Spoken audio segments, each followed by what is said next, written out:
ओम विश्वकर्मणे नमः। हे माता पिता विश्वकर्मा नमस्ते।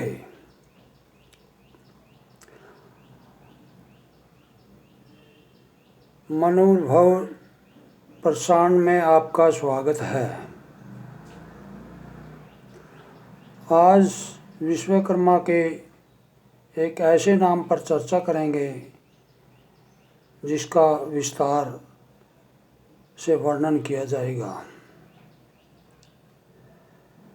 विश्वकर्मा को इंग्लिश में यदि हम लिखेंगे तो गॉड के नाम से लिख सकते हैं, क्योंकि विश्वकर्मा एक परमात्मा है। इंग्लिश में गॉड कहते हैं, GOD, जो 3 अक्षर हैं उनसे मिलकर के बनता है।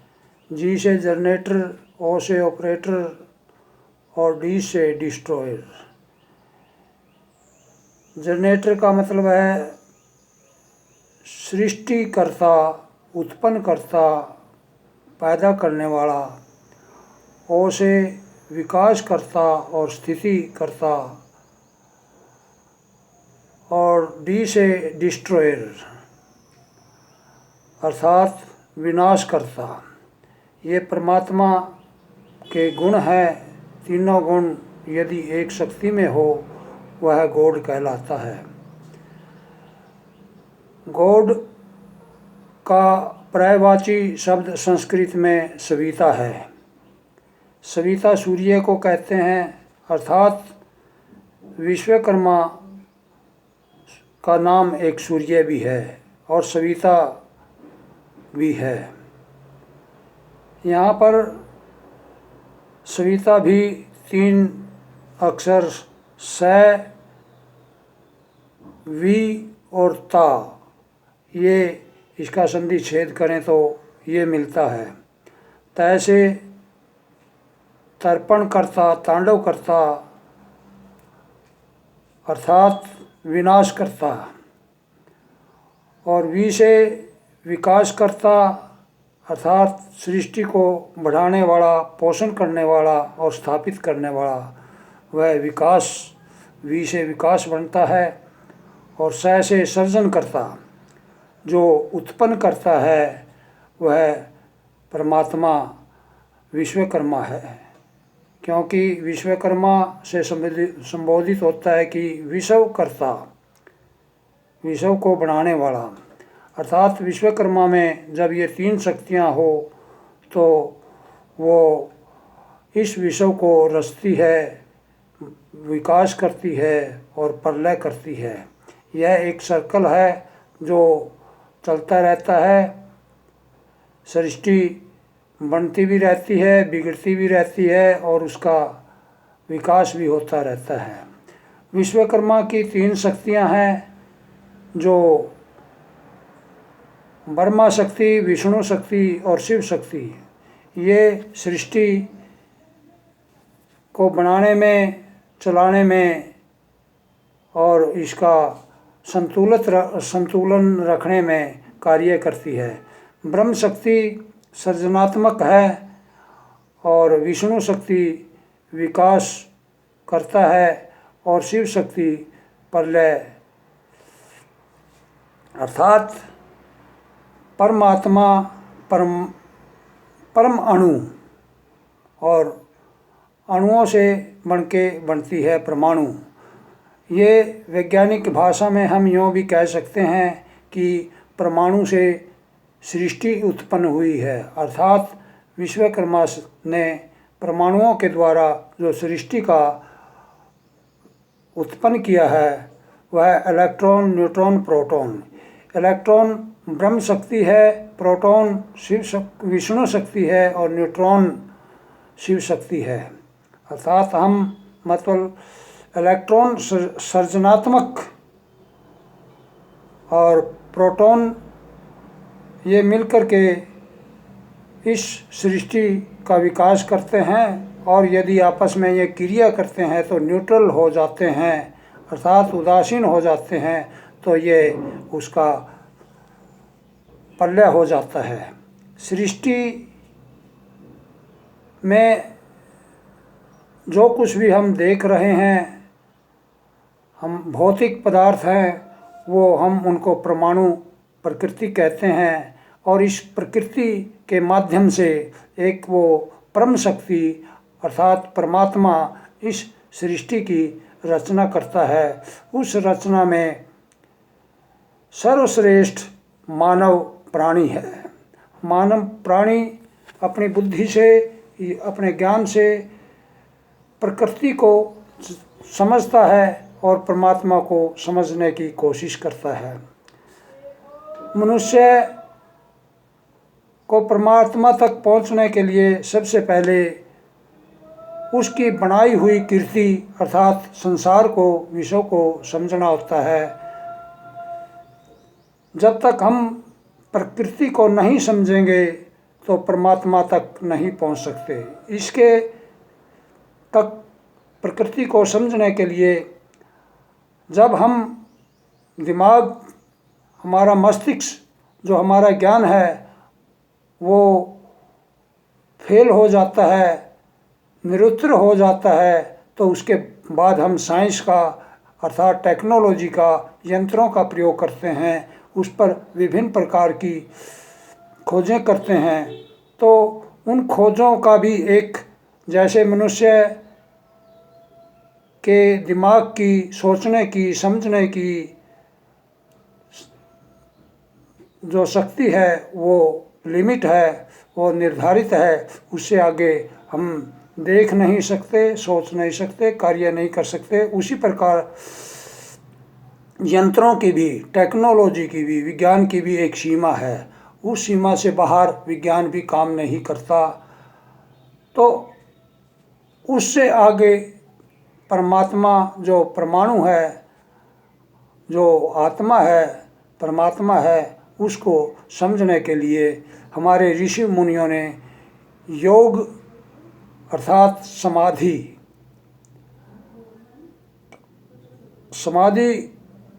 की अवस्था में जाकर के मनुष्य उस परमात्मा में लीन होता है।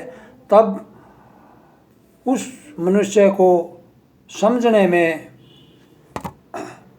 आसानी होती है और वह उस परमात्मा तक पहुंच सकता है, समझ सकता है। अर्थात परमात्मा तक पहुंचने का तात्पर्य ये है कि वह परमात्मा में लीन हो जाता है और मोक्ष को प्राप्त हो जाता है। यहाँ सांसारिक और प्राकृतिक और भौतिकता से अलग होना ही मोक्ष है। अर्थात सुख दुखों से अलग होना ही मोक्ष है। आत्मा आनंद तो चाहती है, लेकिन आनंद जब ही मिलता है जब वह परमात्मा में लीन हो जाता है। यहाँ जन्म मरण से मुक्ति मिल जाती है। और जब हम मतलब उस परमात्मा की खोज करते हैं तो हमें सबसे पहले इन प्रक्रियाओं से गुजरना पड़ता है।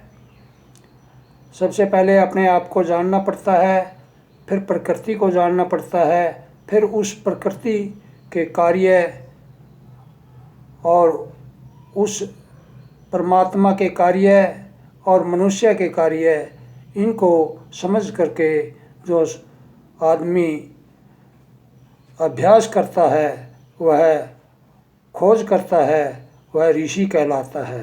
अर्थात ऋषि का तात्पर्य यहाँ पर वैज्ञानिक से है। हम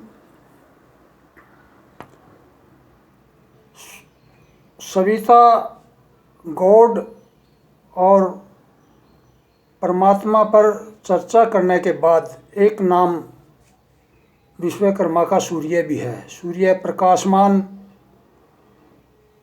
अर्थात ज्ञान देने वाला, प्रकाश करने वाला, और इस संसार को सूर्य ही ऊर्जा देता है। जो हमारा भूमंडल है, ये जो हमारा पृथ्वी ग्रह है, यह सूर्य की शक्ति से चलता है।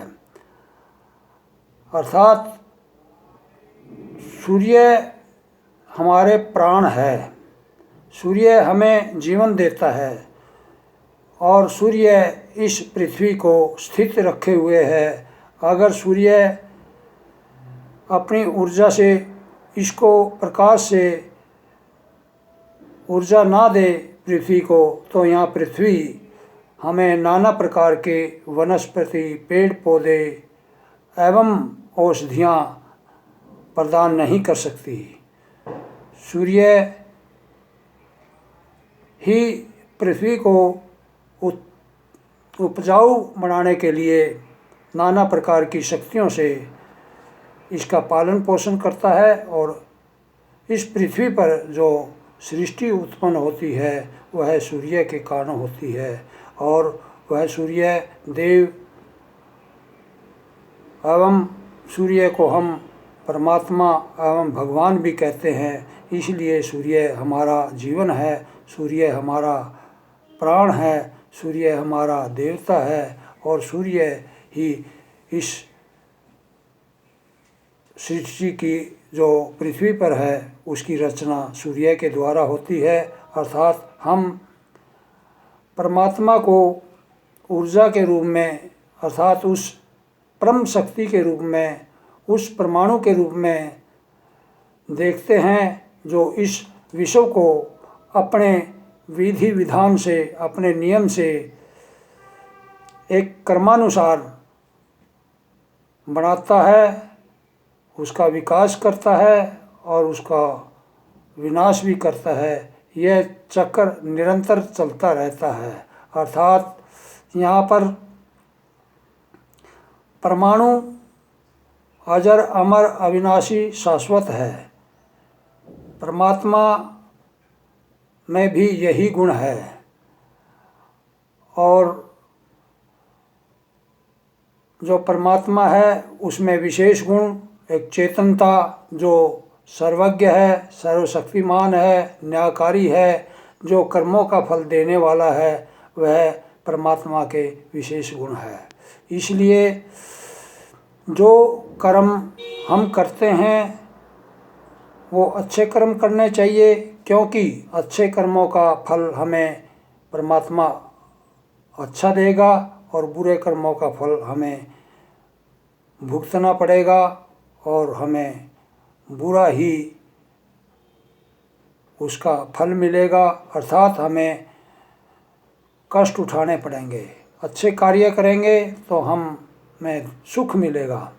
इसलिए हम परमात्मा से, उस सृजनकर्ता से प्रार्थना करते हैं कि वह हमें सद्बुद्धि दे और प्रेरणा दे कि हम इस संसार में आए हैं तो अच्छे कर्म करें। अच्छे कर्म करने से यह संसार शांतिपूर्वक रहेगा, ज्ञानमय रहेगा, शिक्षित रहेगा, और हमें अपने ज्ञान को आगे बढ़ाना चाहिए। जो हमें ईश्वर ने दिया है, जो हमारा बुद्धि ईश्वर ने दी है, हम स्तुति करते हैं गायत्री मंत्र से भी। उसमें मुख्य गायत्री मंत्र में हम परमात्मा से एक ही चीज़ मांगते हैं कि हे विश्वकर्मा, हे परमात्मा, तू हमारे को सद्बुद्धि दे। क्योंकि हमारे पास बुद्धि ही नहीं होगी तो हम कुछ भी नहीं कर सकते। सबसे बड़ा दान बुद्धि का दान, अर्थात ज्ञान का दान, विद्या का दान होता है। विद्या मुख्य रूप से जो अग्नि विद्या है वह इस संसार का कल्याण करने वाली है। अग्नि विद्या का संबंध सीधा यज्ञ से है, इसलिए अग्नि विद्या सर्वश्रेष्ठ विद्या है और यज्ञ सर्वश्रेष्ठ कर्म है। तो मैं आज बस यहीं पर अपनी वाणी को विराम देता हूँ। ओम सम।